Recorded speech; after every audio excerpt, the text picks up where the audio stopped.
can get Kamala to 100 million votes, you guys. Let's talk through it. First, 100 million votes would be a statement to the world, to the past, and to the future. I can think of no better way to end the dystopian nightmare that has been the Donald Trump era of American politics than to elect the United States' first black woman as president with 100 million votes. So what would it take? Well, first you start with Joe Biden's 81 million votes that he won in 2020. That was the most that any president had received in American history. And we had a higher voter turnout than we'd seen since 1900. But do you remember 2020? 38,000 Americans died in November 2020 alone. Millions of votes were cast by mail-in ballot for the first time, and we had staffing shortages at polling sites across the country. And we still set a turnout record. Now we get to run it back. Voter registration is surging. Arizona is up 125,000 registered voters since 2020. Nevada is up 260,000. Michigan is up 350,000 registers in just 4 years, and North Carolina is up 500,000. On top of that,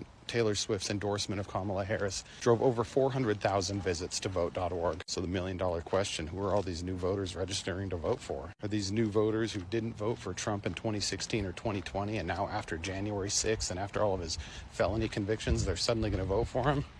Please. There are 265 million adults in the United States. Kamala Harris needs only two things to get to 100 million votes: 70% voter turnout and a 54% popular vote victory.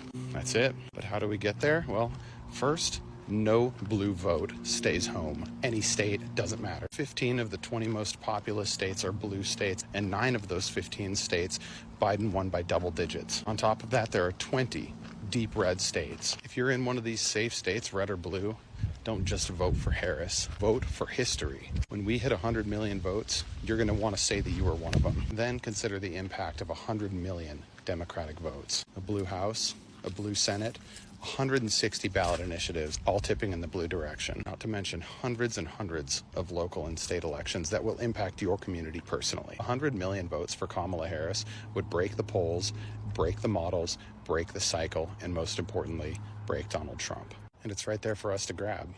Are you going to help get it done?